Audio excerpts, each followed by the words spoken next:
Graça e paz.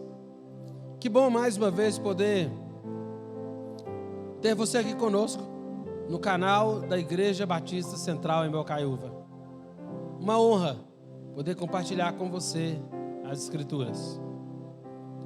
Queria falar com vocês sobre a importância do discernimento.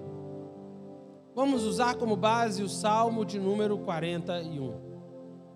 Eu não sei se você é do tempo em que a mãe nos colocava para separar os grãos de feijão das pedrinhas que vinham em meio aos grãos de feijão.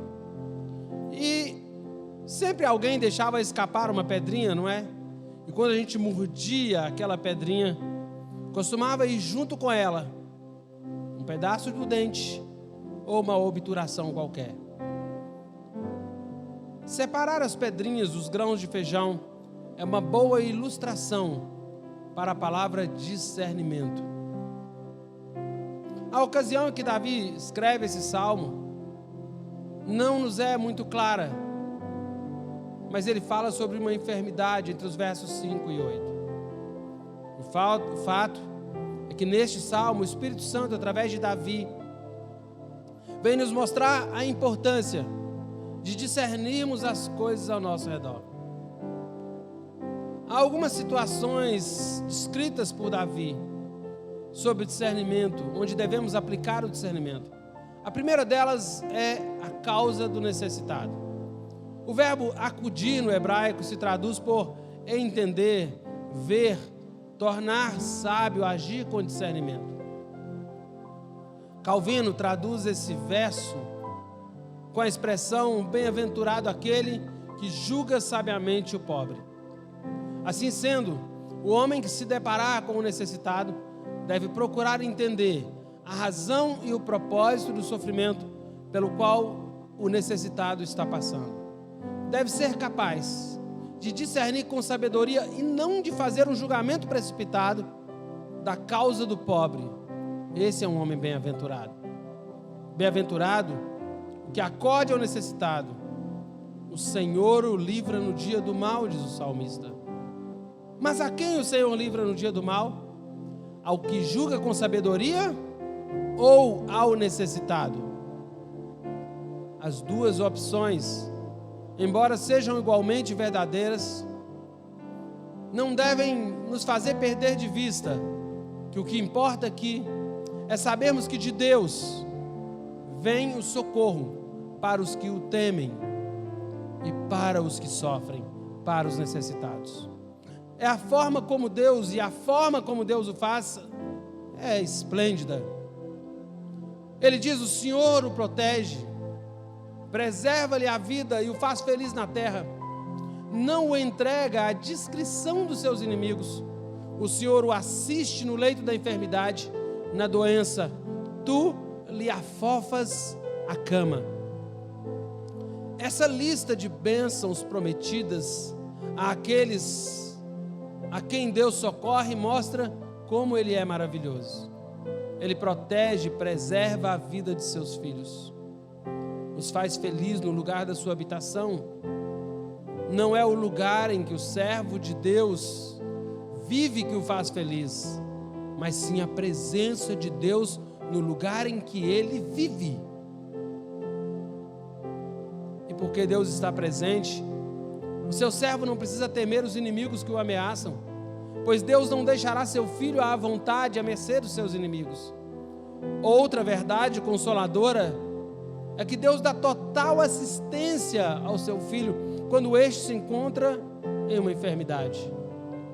Ao dizer que Deus afofa o leito do seu servo na hora da doença, o salmista nos mostra que não é o tratamento médico, o cuidado da enfermagem ou o próprio medicamento que fará diferença, mas sim a presença de Deus, que pode usar todas essas ferramentas, mas cuja presença nos sustenta, independente do resultado dos tratamentos. O Senhor Jesus disse: pois com o critério com que julgardes, sereis julgados, e com a medida com que medirdes, vos medirão também. Mateus 7:2. Porém, o julgamento que realmente importa e que deve ocupar o nosso pensamento é o de Deus. Somos falhos em nosso julgamento. Por isso mesmo, precisamos que Deus nos oriente e nos ajude a discernir o que é correto. No exercício da misericórdia, lembre-se de que um dia você é quem precisará dela. Olhe para o necessitado e não se precipite em julgar. Seja sábio, sirva-lhe de consolo, de mão ajudadora, pois assim Deus terá grande alegria em você e trará grande alegria a você. Outra área que devemos exercer o discernimento, e é uma área de longe muito difícil, é o nosso próprio coração. No verso 4, o salmista diz: compadece-te de mim, disse eu ao Senhor, sara minha alma, porque eu pequei contra ti. A causa de todo o nosso sofrimento é o pecado.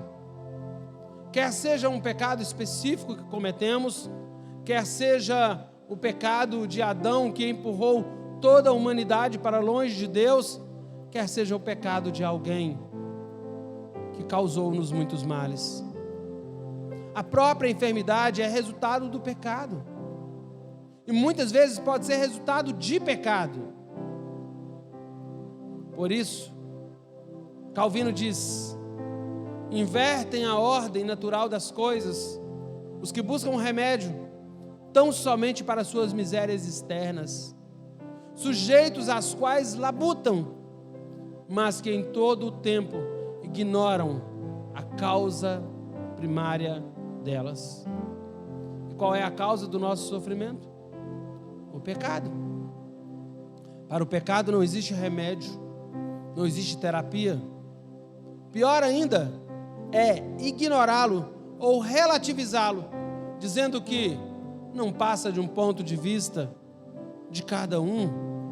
Ou seja, o que eu considero pecado pode não ser considerado pecado por outro da mesma forma, por questões de cultura, criação, educação, etc. Saiba que para o pecado a única solução é a confissão. Davi pediu que Deus o curasse, o sarasse, tivesse compaixão dele. Ter compaixão é pôr o coração ao lado daquele que sofre e sofrer junto dele.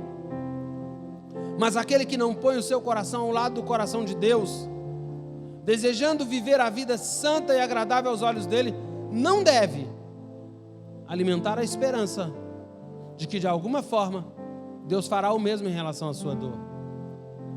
Irmão, não tolere o pecado em seu coração.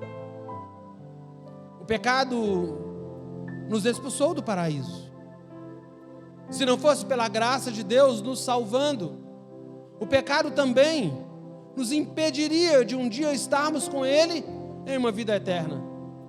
Não busque outra solução para o seu pecado, além da confissão sincera diante de Deus.